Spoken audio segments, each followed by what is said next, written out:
No, Captain. They're alive. Captain! Urgent news from the General! Why not really blow it up, Captain? Captain's law. Barking into hostile environment. I'm giving her all she's got, Captain! Captain. Oh, Captain. My Captain. 58 minutes and 50 seconds. What? Yeah. The video is going to be exactly an hour long? Exactly an hour long. Okay, that's weird. Exactly an hour long, every time. All right. And you have subjects. Timer has started. Okay, welcome to Captain's Log.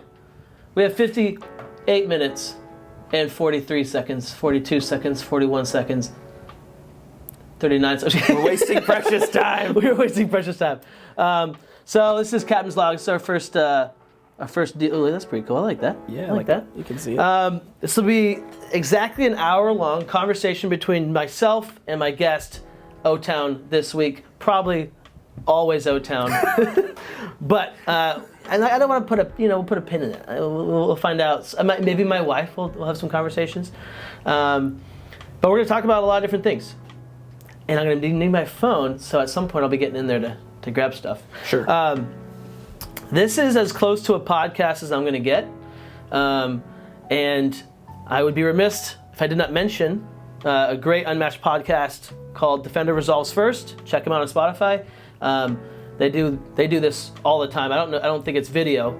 It's definitely not video. Actually, it's Spotify. Yeah. But they do conversations and talk about Unmatched and really cool stuff. So check them out. I think it's Mike and Tommy, I believe. I watched listened to the first 5. Really good stuff. So might have similar things. I don't know. But this is my version of Unmatched Conversations and other conversations. 57 minutes left. And it's going to be exactly an hour long. So you guys, that's the idea of it, Captain's Log. And for the first thing, this is going to be familiar because I think it's a good conversation to have, a good thing to talk about, is how did you get started Unmatched? That's a great topic. Right? Yeah. So that is definitely the Defender Resolves First. They go with that. I think they ask every new guest that question, and I'll do the same thing because it's great. So we're going to call it, what is your Unmatched journey? Yeah. Okay. So I was exposed to Unmatched initially through Eric. He's always been kind of a big board gamer, and he picked it up. So we'll find out, I guess, how you got into Unmatched in a second. Ooh. But I was exposed to it probably 2 years ago, something like that, for the first time. Okay. And we started playing a little bit. He gave me Bigfoot at first to start because he's pretty easy to pick up. Yeah. And I like Bigfoot for the first timers. It's a good Bigfoot Robin Hood's great. Yeah. And he didn't have all the sets or anything, so we played Bigfoot Robin Hood. And I hated it at first. I really didn't like it. I gave it the old college try, tried a few times, didn't really, I just was like, this, I don't know why, like I can't. Why would I do this? You know, just like, it's not as fun. And so, slowly by slowly, our group of friends that we hang out with also started to get into it, and they got way more into it than I did. They would play all the time. Greg's and Holy, you guys saw them in the threes. So yeah, I got Greg's into it. He was the first one I got into it. And he got hooked, which was awesome because he's not a board gamer at all. Me neither, really. You're not. Yeah, none of my friends. So it's weird. I have a gaming group of friends, but then I have my like friends I hang out with a lot that are not gamers. But I love gamers. I love gaming. So it was tough to try to I've been always trying to get you guys into games. Yeah. But I got Greg's into it. He liked it. He liked the competitive 1v1 part of it. Okay, sorry. Carry on. I would oftentimes, they'd send out a text, we're hanging out, we're gonna hang out, play Unmatched, do you wanna come? And I'd be like, no.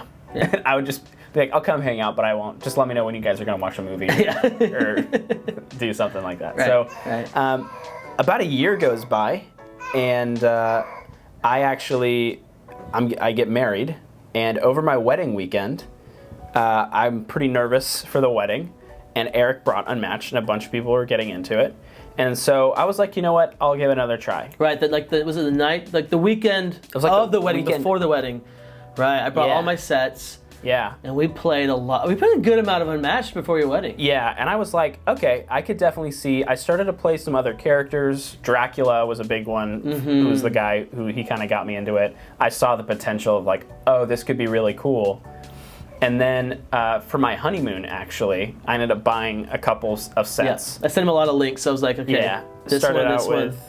Yeah, I think the best sets, honestly, that I recommend. I think Robin Hood Bigfoot's good to start, but I honestly think that the more fun ones are BOL 2. Okay. And Cobble and Fog. So Battle of Legends. Yeah, 2, Battle of Legends 2. And then Cobble and Fog. Okay, yeah. And Cobble and Fog, the theming of it is just.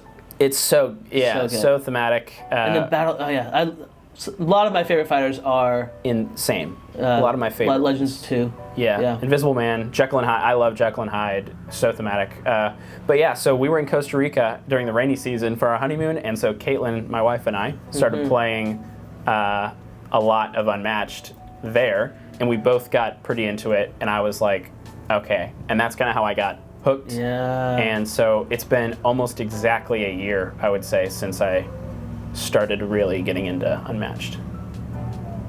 Yeah. Because right now it's, June 10th, and that was about almost exactly a year ago, weirdly enough. Yeah, and I mean, there's been no looking back since you got in. Yeah, now it's been, we play. Your wife used to play a lot initially. She's since, this is how it happens, right? This is how it happens. Yeah. Is that the wives are supportive. They're like, oh, cool, it's the fun thing we can do together. They don't understand how deep it's going to get. And so, which is, I mean, that's fine. You know, it's not for every wife, it's not for everyone. All of our, I mean, literally 100% of our viewership is male, which is interesting. Yeah. I'd like that to change. Yeah. But I don't know. I guess it just doesn't speak to women the same way as it speaks to guys. But I think someone's mowing our yard, and I didn't pay anybody. So I think we're getting our yard mowed for free. That tells you how high our grass was. Thank you. Whoever's mowing our yard, thank you. Yeah, there's someone mowing our yard right now. Wow. That's Is he mowing our yard? Yeah, it's our neighbor. Wow. That's awesome. Wow, our neighbor's so Hopefully nice. audio is... Yeah, I hope you can hear it. Our neighbor's doing such a kind gesture. 50 minutes left. Okay. All right. So my Unmatched journey. My Quick Unmatched story. journey. My Unmatched journey. Was that what I was talking about? No, how did you first get exposed to Unmatched, and what kind of got you hooked on it? Yeah. So I wanted Courtney to get into it. I've always been looking for the best. Like, I love board games. I've got like 200 board games or so. Probably, yeah. When I love something, I go pretty hard into it, collect it, and I play it and use it. Like, I have 2,000 movies, 200 board games. I bought them all discounted. Everything's discounted. I'm not rich in any way, in any means, especially after buying all those things. But I love board games, love movies, and so I've always been looking for like the best 2-player game I could play with Courtney that she would enjoy and like and want to play with me and like do it every time. So I've been searching and searching and searching and searching and searching, and then a year before, like I was like, we had a date night and I was like, you know what? I need a game. I already own Cobble and Fog. I had bought it like almost a year before, maybe a year. Yeah, I think a year before I bought it. I pulled it out. I played it with 2 of my serious gamer friends. I was like, guys, this is gonna be awesome. It's gonna be so fun. Like, I've heard all about this game. It looks really cool. You can be Jekyll and Hyde, like it's Cobble and Fog. Yeah. You can be all these awesome characters. You can play. It's gonna be really fun. So we played 3-player, but we played it 2v2, and I just did 2 characters. Huh. Interesting. Yeah. Not the way you Not want your first really. game to go down. A long game. It was a long game. All fatigue. Well, It was weird. Yeah. It was a long game. Also, like, it was like, oh, you can do that. It wasn't like the excitement that you have of like, oh, whoa, you can be someone, that's awesome. It was like, well, I didn't know about that because we're serious gamers. So everyone's like, I wish I knew all the stuff beforehand. Yeah. So that, that's okay. Well, it needs to stay up. Yeah. Yeah. So We'll just tap. it was a letdown, and it sat on the shelf. I was just like, okay, I guess this game's not great. So I start, the day night comes up, and I'm like, okay, I'm gonna find some good 2-player games for my wife and I. and I'm researching. Everyone's like, dude, Unmatched is so good for 2 players. I was like, oh, maybe that could make sense because I didn't enjoy it at 4 or 3. It was the worst of everything, right? It was it was a 4-player game played at 3 players, so I had it was bad. We played that 2-player, Courtney and I. A rock just just got slingshotted. We played it at 2-player, and it sang. Yeah. It was so fun. She had fun. I had fun. Who were you? I'm curious. She was Sherlock, I'm sure. Yeah. I don't know who I was. I think it was probably Invisible Man. That's the one that, for me, is like my favorite thematically and everything. Yeah. And it sang, and it was like, okay. I immediately got hooked. Yeah. I think we might have played it twice, that same night.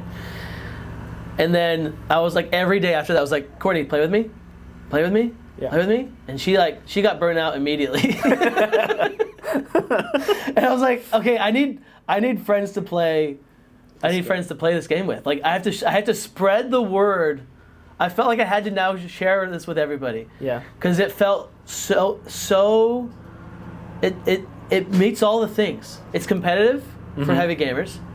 For those guys, it has depth strategy for heavy gamers. Very, very strategic. But it's also like, it's light. It's light enough for new people. Short enough for new people. The concepts themselves are like very simple. Very simple Attack, concepts. Defend. That you can then go very in depth. Exactly. And, like it's the way that I describe it to a lot of people when I try to get them into Unmatched is it's basically like Super Smash Bros. Okay. Where you have a lot of different characters and more are being added. Right. And they all have different move sets and they can all do basically the same thing. They can all attack, they can all defend, they can all jump around, they can do whatever.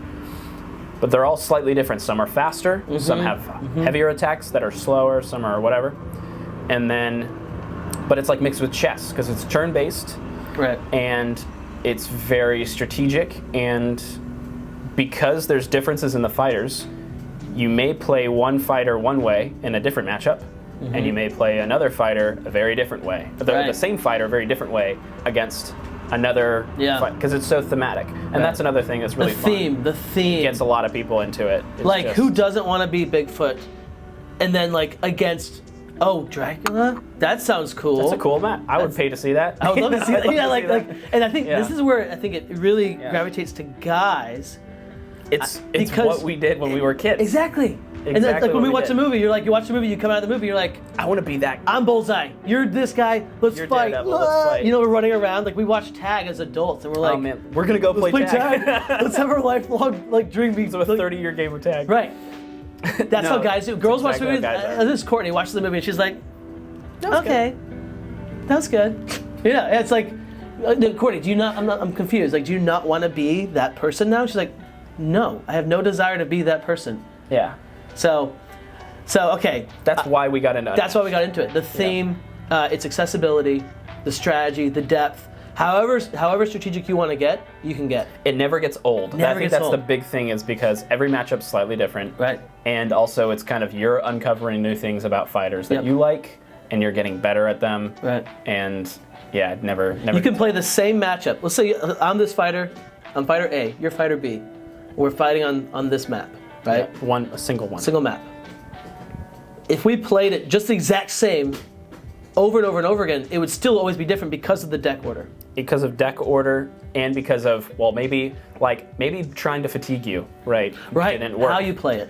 Maybe I should go really aggressive. Right. Or maybe I should play like a medium. Yep. Like it's very different. Maybe I should play this versatile as an attack instead of as defense in this matchup, right? So it never, there's always, you're constantly thinking of different strategies. So you have, just like that, right? You have a lot of replayability, just with that. Very replayable. Now, let's say you have 47 fighters, and you're doing the same thing. Exponentially. Endless fun. Exponentially. Yep. Okay, now, let's say you have, 14 or so maps. Even. Exponential. Yep. Okay, now let's say that we're swapping starting positions. Exponential. It gets very different. And then someone do crunch the numbers, okay? Every fighter, every map, swapping spots on each one, just playing each one once. Someone can do it. Someone's at their like How many stats, the stats different- guy. well, how and- many different combinations can you get for each different fighter, each different map? Are we including deck order? We're not including deck work. Okay, but like If you did that, I mean, we're in the billions probably. easily. That's not crazy to say, right? That's not crazy. I would say not crazy. I would say billion. I mean, no. Okay, all right. You're going too hard. You're going too hard. I'll crunch the numbers, He's the guy. He's the guy to crunch the numbers. but I'll get back to it. I'll Maybe be like, next one. Next one? Okay. Next captain's log. All right. Two. Moving forward, we talked about a lot of things. Yep. Besides what we just talked about, what do you love about Unmatched? What's the thing that you love the most about Unmatched? So I think because it's two things really. So, I mean, we both grew up, I think, playing video games, and we still enjoy video games. And it was hard to find something that's an indoor activity that can be as entertaining and as just like there's unlimited things you can do in video games, really, especially nowadays. There's so many games that you can do that. But it's also like you're staring at a screen, and you're playing, or sometimes you're just by yourself. You're playing online, which you can do with Unmatched, but you kind of lose an element of human contact. And I think Unmatched for me is as entertaining, if not more so, than video games now. I can have real human contact, and it also is. It's the perfect mix of mentally stimulating, but not too mentally stimulating for me. Right. I'm thinking, I'm strategizing. I'm pretty sure that's a word. Strategizing, yeah. Strategizing, yeah. Sure. I'm strategizing, but we're also, bantering, we're laughing, and it's also like it's combat. It's one-on-one, which was always my favorite style of if me and my brother were gonna sit down, we're gonna play Call of Duty, we're gonna 1v1 head-to-head, and we're just gonna try to kill each other. Okay. Same with it's kind of revealed itself, but like jiu-jitsu as well has become a huge passion of mine, and that's really what it is. Right. It's 1v1, and it's strategy. It's about 75% strategy, 25% skill and strength. Side note. Yeah. Screen cheating, screen sniping, screen watching. Okay, when you're playing together on the same TV, how do you view it? Allowed, not allowed? Necessary evil. Necessary absolutely. evil. How could you not do it? You can try, but I don't think, even in games like that, it doesn't make a huge difference. It makes a huge difference. It can, but it's totally legal, totally fine, in my opinion. If you're head to head, I mean, it's part of the game. Part of the game. Part of the game. Yeah. I think it's the time that you're spending looking at their screen is hurting you as much as it's like you're not paying attention to what's on your own screen. Yeah. But what I would do, so I would play with. I knew Halo so well. We're gonna go back. I knew Halo so well that I would play it. And on the same TV, right? We're all on the same thing. I would know the map so well that I could look down at the floor. I would crouch so you're not on the person's radar, and I would crouch and walk around, looking at their screens, so I could get to where they are without them ever knowing that I was there, and then I would look up and shoot them. Wow. Distinct advantage, but it's totally illegal. Because hey, I knew where I was. How can you not know where I am? Look at the floor. The floor, you can tell where I'm at. All I'm saying is that professional Halo players don't do that. They Because can't. they're so fast. They're so. Well, they're not split screen. That's also true. That's Professional Halo. Just Never sit mind. on the same couch. Never just mind. Okay. All right. Getting back. So, thing I like the most about Unmatched. Yeah.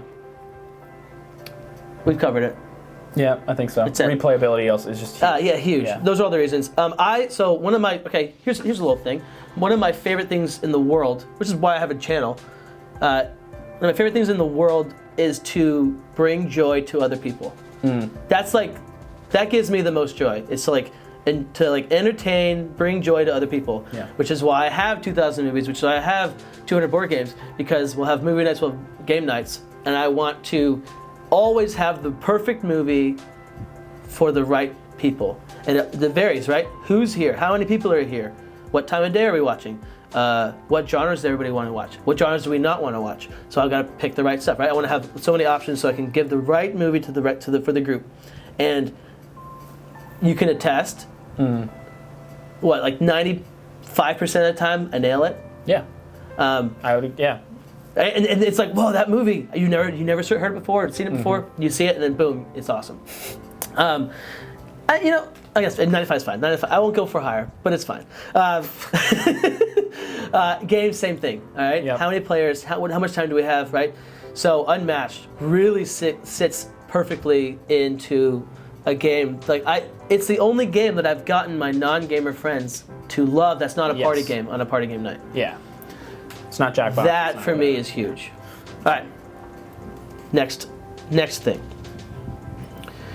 Is there anything that you don't like about Unmatched that potentially restoration games could fix or change, or something that you don't like that you want to share with everybody? So I think definitely when a new fighter comes out, I think a great example is Winter Soldier, because Winter Soldier just came out. He frustrated, I think, a lot of us because it was like, okay, no one can beat him. How do you beat this guy? Yeah. Right? And, this latter season, I think, has shown that he doesn't need a nerf. He's just an exceptionally strong fighter.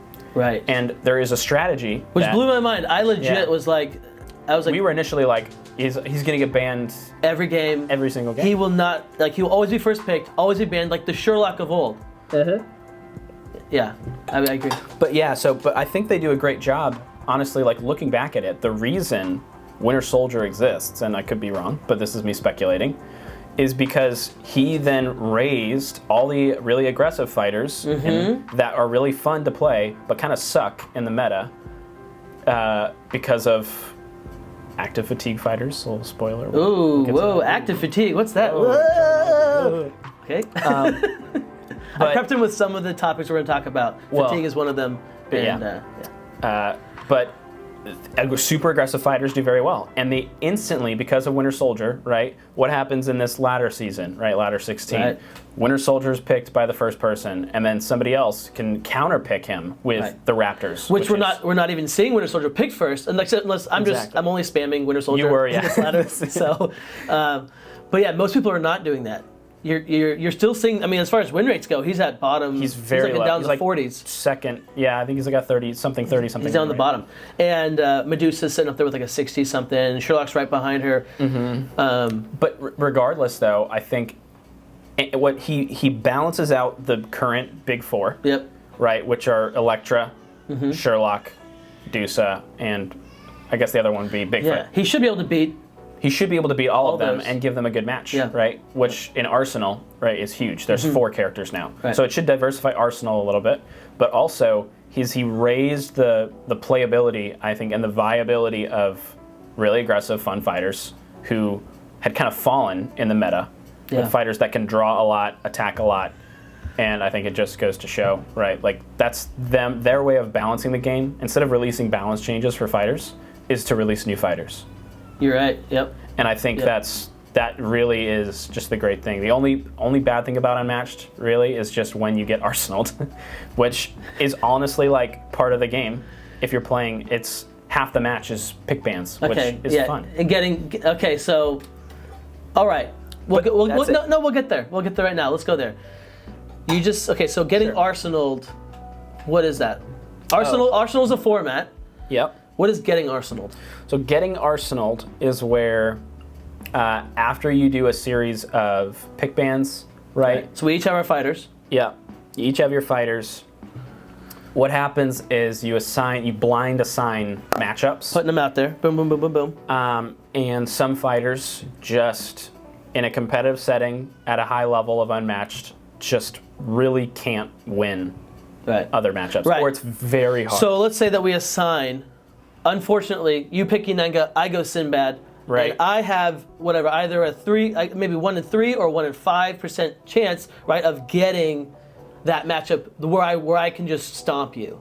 Yen is arguably the better fighter. Honestly, the single best probably in the game. Right. Best matchup One of the spread. best overall. One of the best overall. Sinbad is strong, but he's not great in the meta right now. Yeah. His place in the meta just went up massively, I think, also as well because of Winter Soldier. Okay. So much draw. But I think like Sinbad you can't lose to Yenenga. Same with like Daredevil Wukong, right?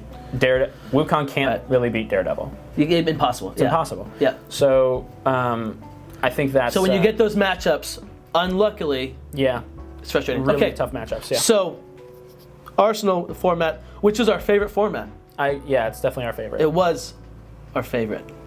Band Quest. Band Quest. Wow. So this is new. This is hot off the press. If you guys saw Zero and Sidious, John and Mike, they were talking. Last week, I think. They were talking about a new format that just came out. It is Conquest modified Conquest, or as Big Mike calls it, Band Quest. We played 2 full rounds of Band Quest. That's what I'm going to be calling it, by the way. I do like Band Quest as a name. Yeah. We played 2 rounds of Band Quest. What are your thoughts? So I think that we've played Arsenal so many times that it's become second nature for us to think that way of how to ban out specific fighters. This, I think, it's really hard to get Arsenaled in Band Quest, so it fixes that. And at the same time, I'll just cut to it. It's the best. I think it's the best format. I agree. Because it's more fun. It's less about picking fighters that are just the strongest. It's more about picking fighters that you enjoy playing. Because you have the opportunity to then go and ban the other person's fighters, and then ban one of your own fighters. I mean, it's interesting. It's a whole other level of strategy, but it's also more fun oriented, I think. Takes a very similar amount of skill to Arsenal. And really, if you're tired of playing the same top, right, like you still end up really playing the top 10 or 15 fighters. Each player gets 2 bans, and so you're taking away we'll call them the big 4. You take away the big 4, you're left with everybody else. We're each going to pick 4 fighters from that. So you're pretty much, if the bans are going the same way always. And you're snaking the draft too, which fixes the follower advantage. Yes. But if we're always banning the same 4, then we're probably always playing the same top. 10 or so, right? Maybe top 12. And we played it. We loved it. We didn't care. In our first 2 games, we didn't care at all about that. It was fun. Yeah. And I wouldn't have changed it.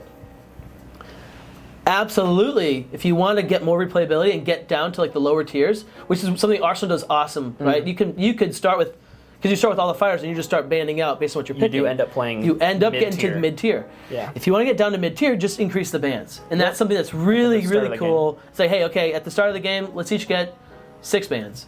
Boom. If we each get 6 bans, well, now we're getting rid of pretty much all the fighters we were playing before. Yep. And now we're playing with a whole new set of 4 fighters.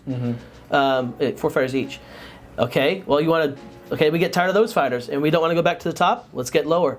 Let's now ban out 10, right? So, and I think some people will be like, oh, that's too much banning, too much time. I think it'd be fine. The way that when we played it was so much fun. It didn't take long. Took no time at all. I think the other thing too is what this fixes is that if you want to play, say you don't land the matchup at the first one that you wanted to get, right? Say you wanted to land like that Yenenga Sinbad matchup, right? And you picked Sinbad. You can just play Sinbad again.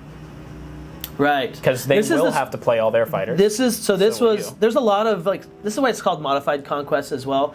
There's a lot of there's strength that Conquest has and fun things that Conquest had that Band Quest does and still has. Just does better. Which is just does a little better. Which the moment where you're like, okay, do I assign fighter A or fighter B to match A, to match 1, or match 2? Like when do I put them out there? And that's a really fun, thinky game that you could get Arsenaled in Conquest. You can. If that makes sense, right? So that assigning, you can get Arsenaled, and that was like a thing. But then you have a chance of redemption. In Band Quest, because of how it works, where you're going to ban out, so you have your 4 fighters, okay? 4 fighters. I hold his fighters in my hands. I choose one secretly, and we do this simultaneously. We choose one to get rid of. Boom, it's gone. Now we have 3 fighters left. I give him his fighters back. He gives me my fighters back. 3 fighters, 3 fighters. He is then going to choose one of his fighters to ban. I'm going to choose one of my fighters to ban out. What that does, and this was, I guess, Mike's, vision. Mike had a genius vision of this, of self-banning, is It's a double blind ban adds another layer of. Well, now you're not going to get Arsenal. Yeah, it's really hard to. If you let's say, look at my fighters, it's like, oh my gosh, he went so hard to counter my one guy. I don't have to play that one guy. You could just get rid of it. Which in Conquest you had to. Yep. And so this little fix here is huge, and that little fix really is what makes this thing again sing compared to other modes. Okay, so ban quest, my favorite, your favorite. I still love Arsenal, and we'll still play it. And I think in terms of a upper level competition, it is the most strategic, most tactical. Because of the way that fighters are banned out. And because the way the fighters come out? Yes, because you have to be in your opponent's head thinking, well, they're going to give advantage to this fighter. Mm-hmm. And I think getting arsenaled is a part of it. Mm-hmm. And it makes it when you get arsenaled, but then you win as the underdog, it makes it that much more epic, and it proves that you're the better player. I felt that when I won my Sattler game into Achilles. That felt so good. It's a rough matchup for Sattler, but you pulled it out, right? Yeah, it felt good. So I think Arsenal will still shine as a tournament format. But in terms of just general play, and even as a tournament format, I want to see this in tournament. I would love to see this tournament. Yeah. It would be really, really fun. Still, it keeps it fun. It's still very skill based because you do have to. It changes the way that you pick fighters, though. Yeah. You're not just picking the 4 best. You might be picking. Right, based on what the other person's throwing. Yes, based on what they're picking, you can pick. The other thing that Arsenal has that this does not have, which is another added level of that strategy and like that in-depth stuff before the game, is when you play your fighter, you don't play them again. Exactly. And so what that does is, okay, if you got 5 fighters out there, you're doing a best of 5 Arsenal, it would behoove you to throw your best fighters in the front first to get them in. Yep. Like you're guaranteed, it's the best of 5, so you're going to play. You're playing at least 3 matches. Yep. If you put your best fighters in those last 2, like that's where the strategy comes in. Do I do that or do I not do that? Yeah. And that's why Arsenal is really fun. But again, you can get those moments where you're just like, oh, this sucks. I got screwed. But that was strategic. Yep. If you got screwed, that your opponent most likely was like, you know what? They outthought you. Exactly. Mm-hmm. I knew that you were going to do this thing.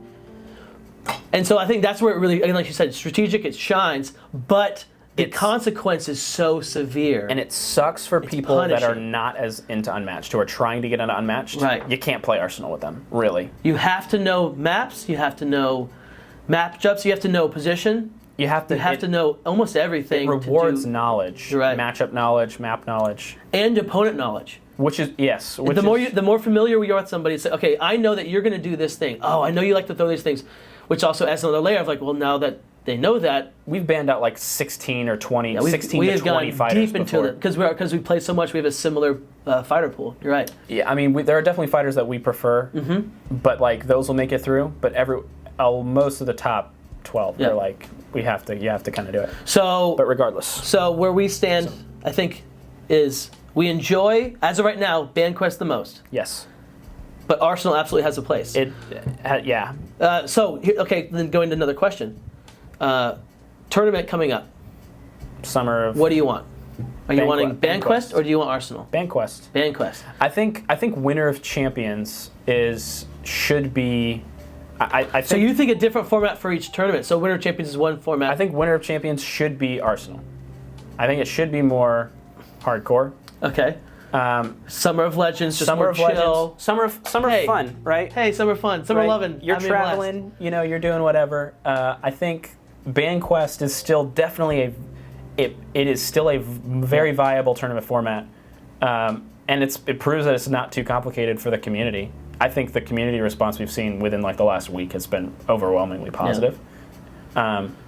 But I think once they play it, like I was opposed to it at first. I was like, what are we like Arsenal, yay Arsenal. Like I was Team Arsenal. Why are we Yeah. trying to bring back Same. Conquest? In my heart, I was thinking this, right? I'm glad that this fixes it. This fixes Conquest completely. Every issue I had with Conquest, gone. Which Gone. was still a good And they format, finally but brought yeah. in the multiple map bans. Oh man, dude, that's huge. Yeah. Huge. So we played 2 full rounds of BanQuest. Yep.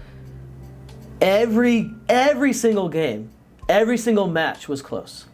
Yes. Every Made single it one. way closer. Right? Yeah. That was cool. Yeah. Like each one was like, oh, I won 1 health, 2 health, 3 health to 0. Each one was that way. You won. I'm not saying I won. I'm saying like the games were that close. Yeah.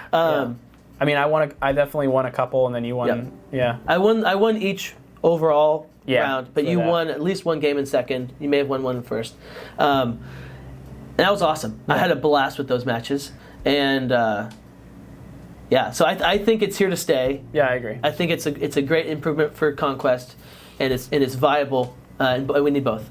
I like the idea of Summer Legends BanQuest, and then Winter Champions Arsenal. I think it's cool, and I would love to see a BanQuest best of whatever. You know, like instead of just doing the 3 matches, which will be tournament, I think format, which I think is very Standard necessary, tournament. Yeah.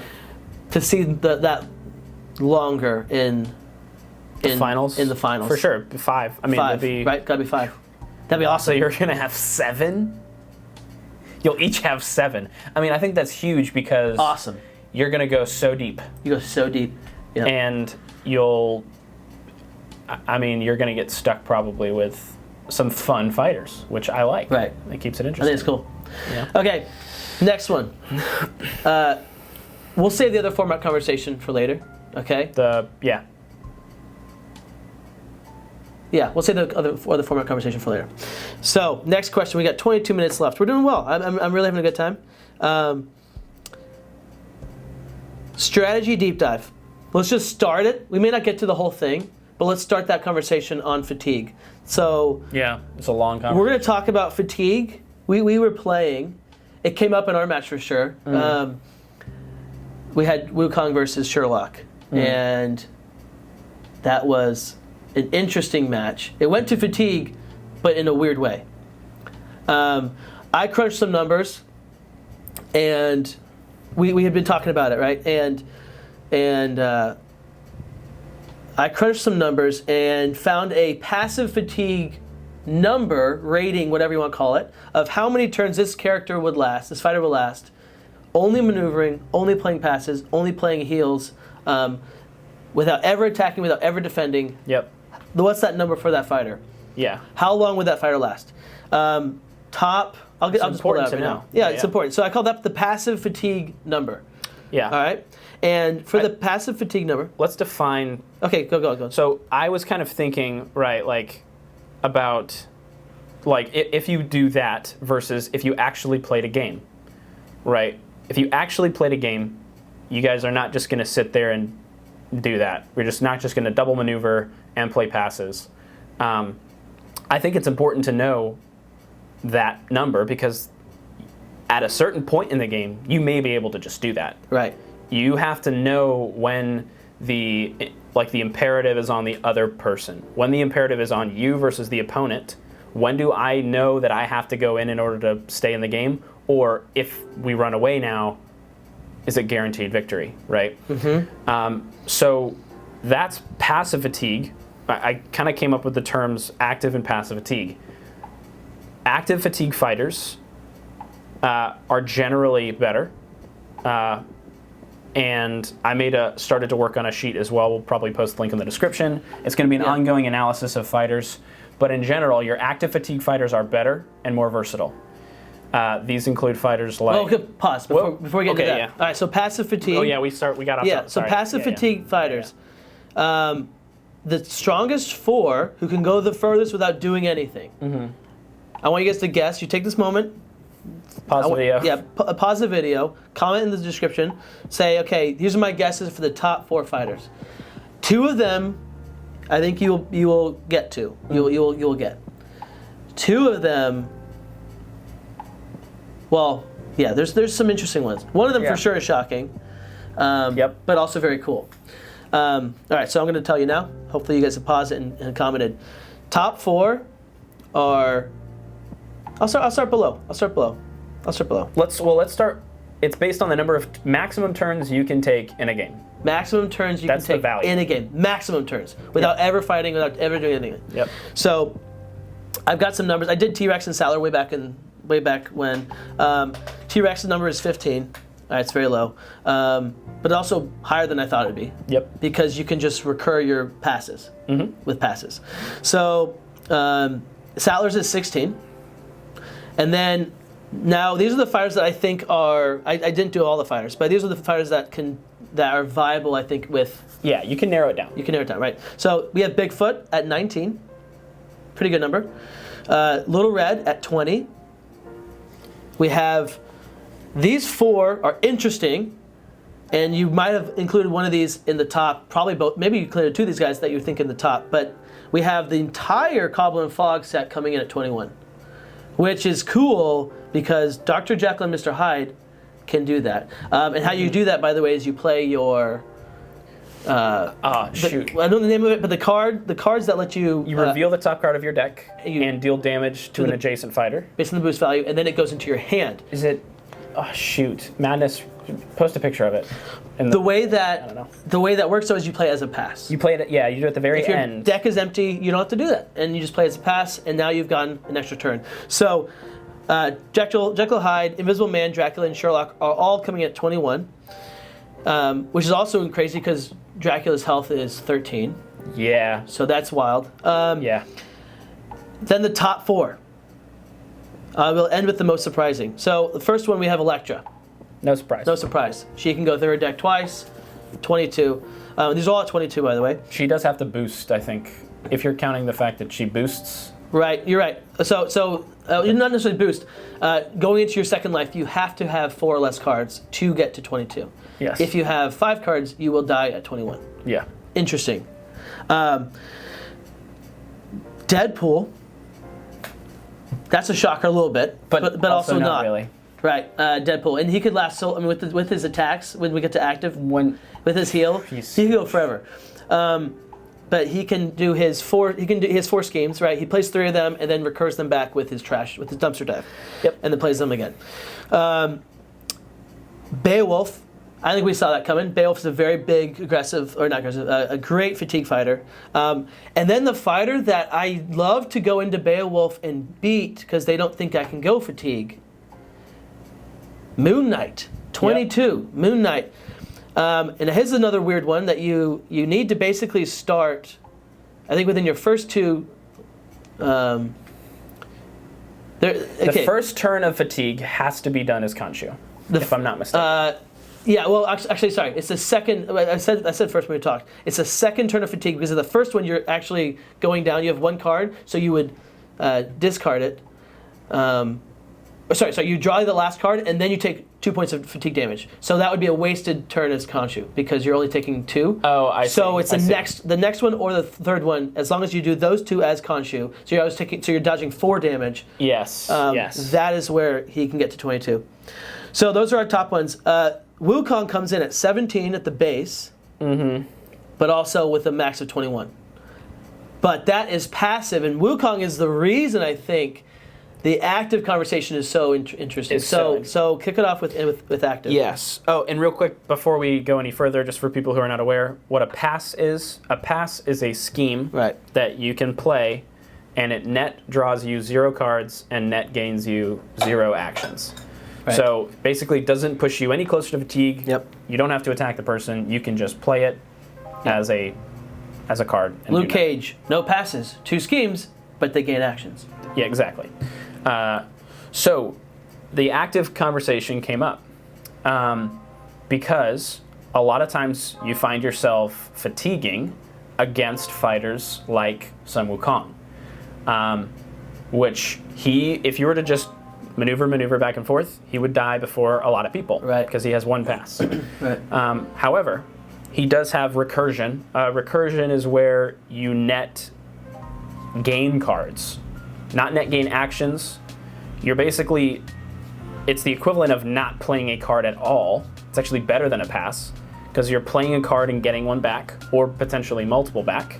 He has 3 recursion with his 72 transformations, and he has, as far as I know, another term that I came up with is a 2-for-1, and it's something that happens a lot, where essentially you are playing one card, and the other person is either forced or very strongly encouraged to play 2 cards in response to that. Yeah. So a great example is ambush, right?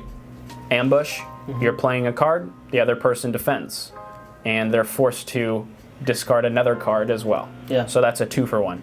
Wukong has the most that I know of. He has potentially 10 2-for-1 cards. Right, when you right, think right. about it, it's insane. Yeah. He's got the 2 tortoise forms, which you don't have to. Yeah, so he's counting even the boost ones as a 2-for-1. Because it really is, if you think about it. If it just comes down to it, right? He has 2 tortoise forms where you can boost to try to get over it, which I'd say is usually a good idea to try to get some damage through on Wukong. Ox form, 2 ox forms, potentially 5. We'll get to that topic of conversation. Right, whether or not it's better for him to actually recur ox or for Phoenix. fatigue or Phoenix for fatigue. Right. It depends, but we'll get to that. Yeah. So 2 ox forms minimum. Yep. And then he has 3 taunting laughters, which are either taking 3 damage guaranteed or Discarding another one. 2-for-1. And then the 3 Rui Jingo Bongs, Yep. which are the zeros. the double attacks, Yep. right? So, and that's 10. So essentially, for 10 of Wukong's cards, the other person's going to have to play 20, which is massive. That's 2/3 of their deck are just dealing with 1/3 of Wukong's deck, which makes him unbelievably difficult in fatigue. And we saw that in the Sherlock Wukong game, where you were able to engage in combat, which for active fatigue fighters, you must engage in combat in order to get off your recursion, heal or whatever, or or the 2-for-1s effect, right? Which you were able to do. And Sherlock, right? I was doing the best that I could, but you're able to keep up a little bit of pressure because Sherlock's in general a pretty passive fighter. Yep. And I just got you. And what's crazy too is that you eliminated my ability. To eliminate the impossible. To eliminate the impossible, right? I couldn't really eliminate and then confirm, which I really wanted to do, which if you get Wukong with that, it can be really bad. Yep. Because I can get the 3 value boosts. Yeah, so I had set up his hand, and also just the way it worked out was he had 2 eliminates in the bottom. Well, he had 1 eliminate in the bottom of his deck, or second from the bottom. And then he, confirm. Confirm suspicion. Confirm suspicion. That's why I eliminated. I eliminated the confirm. So the confirm was at second from the bottom, and you had 1 in your hand as well, and so I was like, oh, and it came to a point where he had 2 confirms in his hand, that was it. Yep. And you had feint at the I bottom was of your lower deck. on cards. And so too. I was like, yeah. oh, let me just not have a hand here. So I just. So I played them as passes, and I couldn't. Yeah, make he you had to play fatigue. them as passes. Yep. And maybe a mistake. We don't play a lot of Sherlock because he gets banned so much, but it really felt like there was not much I could do. Well, you maneuvered, do the feint, attacked with the feint. Yep. And then I just made sure I had no hand again. I just kept. So I couldn't. And then maneuvered and boosted, maneuvered, boosted. Yep. And over the course of the game, because you attacked, you actually only recurred Ox. Yeah. You recurred Ox form. And because I have to boost. Yeah. Or I'm gonna die. Yeah. So you made me play 2 cards. I think if I counted, it would probably be at least 6 times where I was playing 2 cards for your 1, which I started fatiguing way before you did. Yes. You still had several cards left in deck. Yep. And I had none. And I used all my action gain, which is something else. If you want to go for really passive, you would just not use the action gains. But I used all of them. The little infinite strikes. Infinite strikes, right? Which you could just never play as Wukong. Yep. So that's a concept, and we're gonna do it. I'm gonna do an analysis on it, based on that takes into account the 2-for-1s. Yep. And the healing, takes in starting health, passes. There's a lot. And I still haven't quite figured out how I'm going to do the final value. Yeah.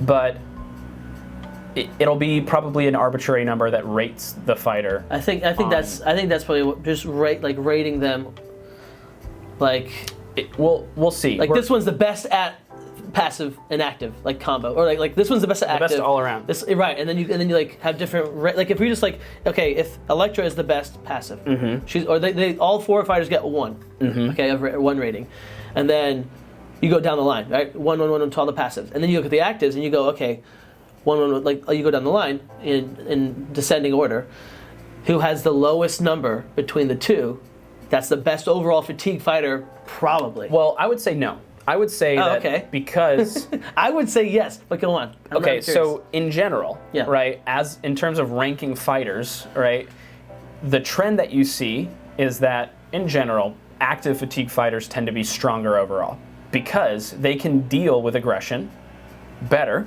Right. They still can struggle, but they tend to deal with aggression better. Active than- fatigue fighters that can defend with their active fatigue, like with their Which is fatigue. huge. Right, the versatile active fatigues, whatever you want to call it. Well, either no, not. I would say it's just active fatigue in general, right? Where Wukong, he kind of makes up for it because he has the sidekicks that can body block for him, Yeah. and he has the ultimate defenses.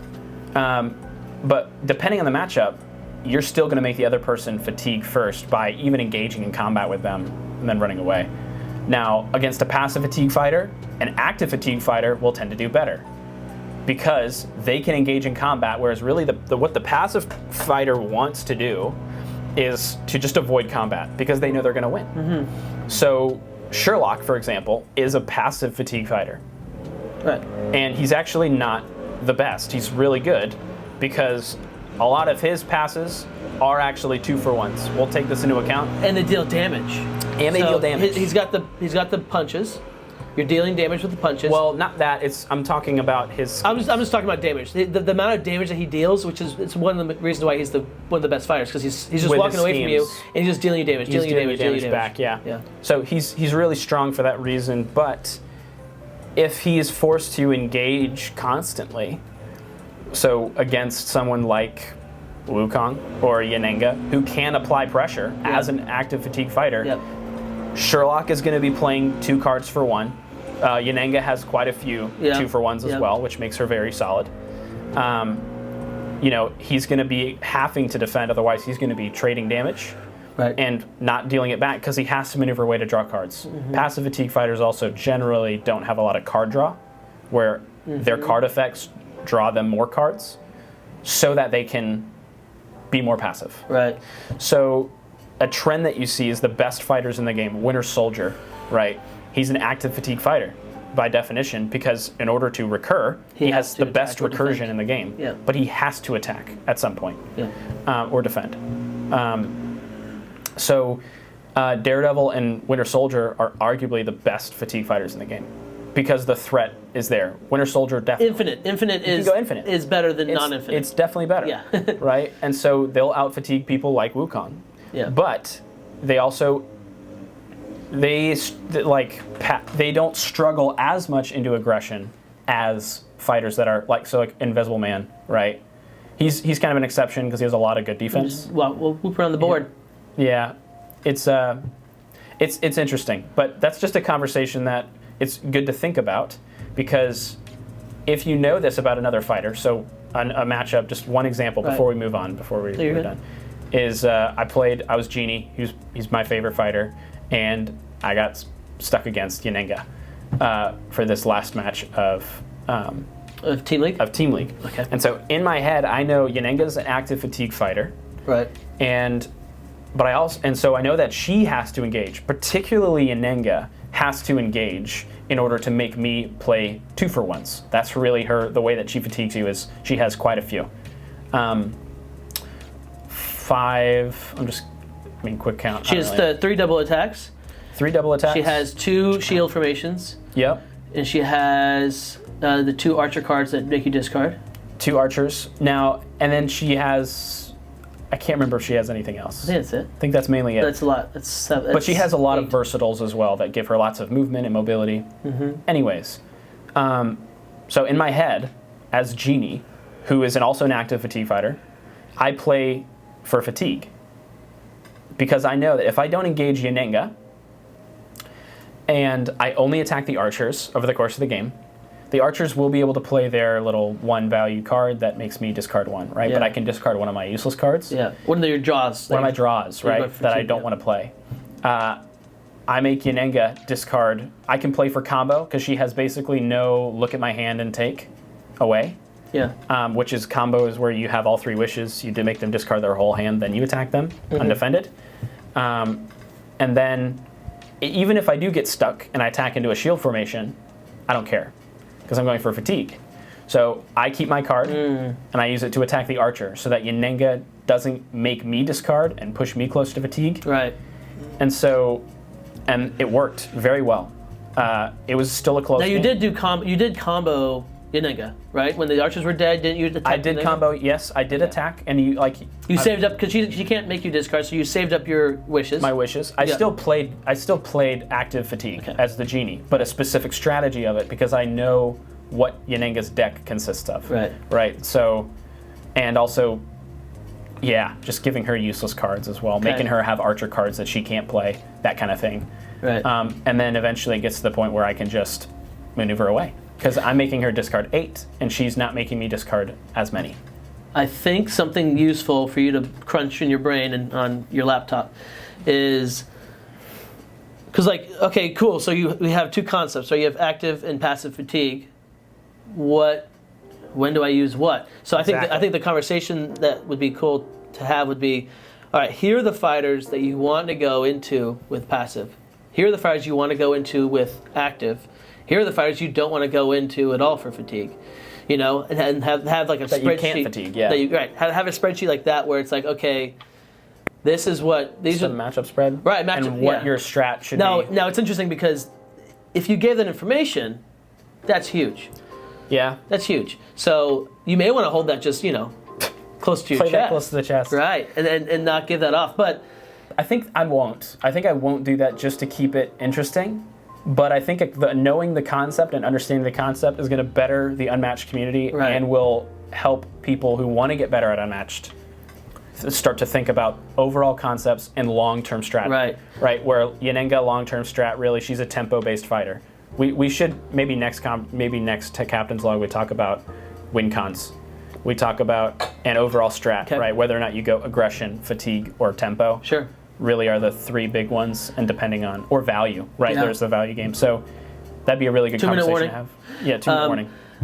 But right, I think for the new people listening, I wonder. I mean, first off, if you're still listening, you're probably not new to Unmatched. Probably because that was a really in-depth, deep combo. If you are new to Unmatched, and we didn't even go as deep into it as right. If you are new to Unmatched, the just basic thing to get and to grasp that might be, it's weird to grasp, it's just like cards are life. Yes. Cards are life. Things that you can do. So you need to take care of your cards. If you're overdrawing, make sure it's for a very good reason. If you are boosting, make sure it's for a very good reason. And positioning will fix all that. Like positioning is going to give you a better use of your cards. But cards are life, so take care of your cards.